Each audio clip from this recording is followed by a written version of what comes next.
Well, Richard Lynn and I both share a conference with immigration reform, and I think in this case, the Southern Baptists want to speak on their own behalf, on behalf of comprehensive fixing the policy. So I think that you often have the case, the Catholic bishops, for example, who I work with all the time, often decide to have their campaign that is parallel, supportive alongside other campaigns. So sometimes we come together in these ways. And what's important here is not just one effort, or this is a broad effort campaign, but there are voices that are speaking in harmony on this question of comprehensive immigration reform.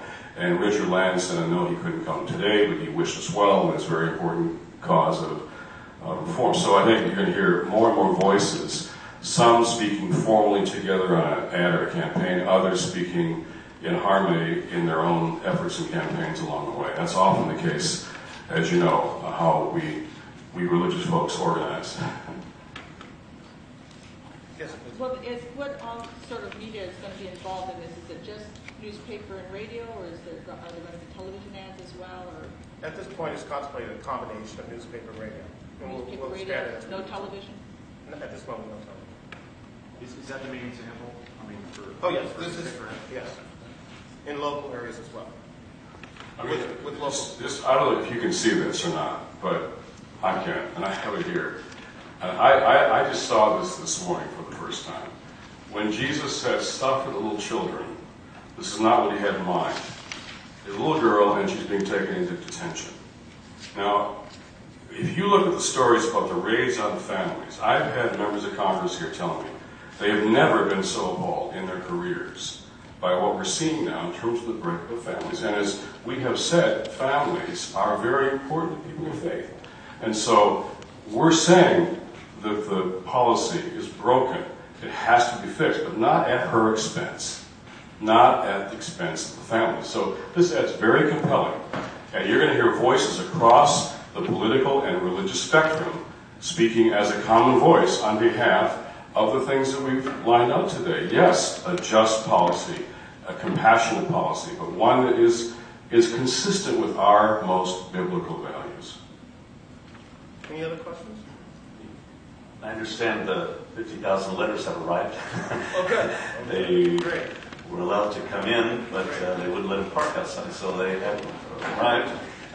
Let me also mention, this is of course, an ad campaign, but it's also a grassroots campaign. If you go into YouTube, from what I understand, last month, the number 6 in YouTube was Marcos Witt's little video on support of comprehensive immigration reform. Check it out. It was number 7, number 8. But, so are we on television? There's emails going on throughout the nation. We've done several little videos that speak about our values as Christians. And I don't know what we can do with all the letters. Maybe we can bring them over here. Would you like for us to open them up, every single one? You can read every one. Who were they addressed to? Can we maybe read one of them to me, please? They are addressed to President George Bush and members of Congress. These came from all over the nation.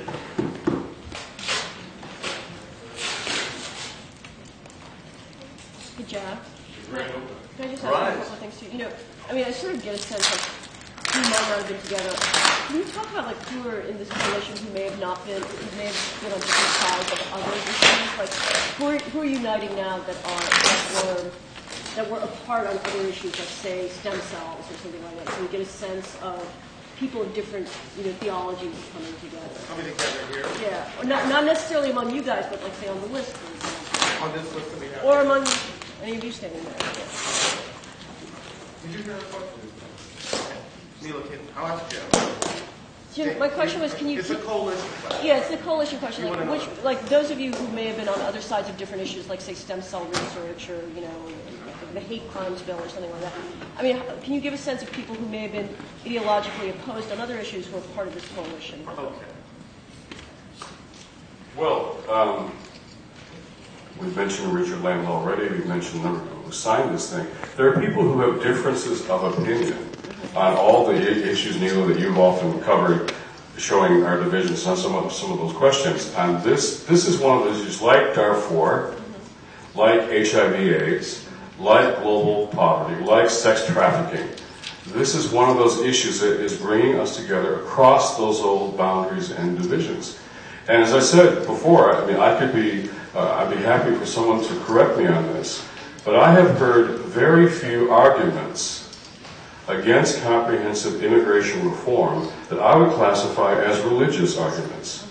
I understand genuine feelings of economic insecurity, but the economic insecurity in this country is not because of immigrants. It's because of our national economic policies and the budgets that this place has been passing for many, many years.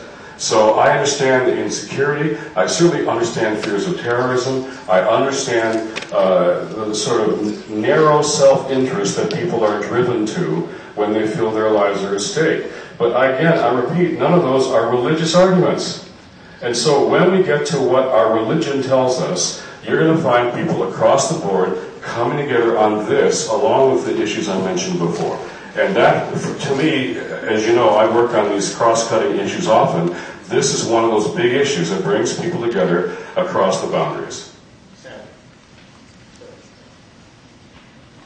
The vast majority of the Hispanic evangelicals are of the Pentecostal persuasion. And Pentecostals and evangelicals are normally conservative in the majority of issues that have been identified by major media as the bulwark of the conservative agenda.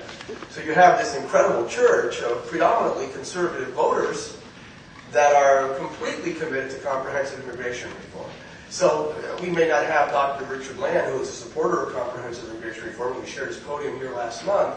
However, we're missing one white evangelical figure, but we're negating 15 million that are brown, that are completely supporting comprehensive immigration reform, that normally support a very conservative agenda. And we need to keep that in perspective. And there are copies of this entire letter on the table. Just lift up a couple other key names and figures. You know, certainly Joel Hunter is not a liberal theologian or theologically. Also, Glenn Palmer, who is the president of the Evangelical Covenant Church, signed this. So there are others we could lift up.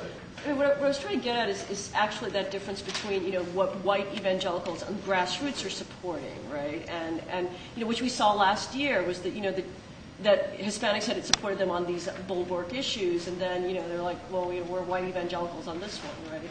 And so and those are the leaders that they respond to. So that's why I'm asking whether, you know, where their names were, you know, who might be on different ends of the spectrum.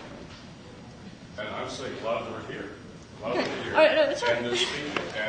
And I'll tell you, I think people are more interested in the letters. No, I'm on those evangelical campuses all the time, which are predominantly white evangelical students.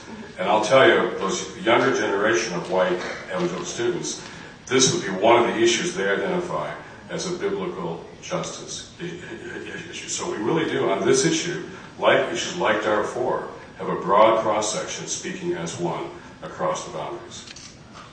Any other questions? How long is the activity scheduled to run until? I'm sorry? How long is it scheduled to run until the campaign? Is there a time frame? Until we get comprehensive immigration.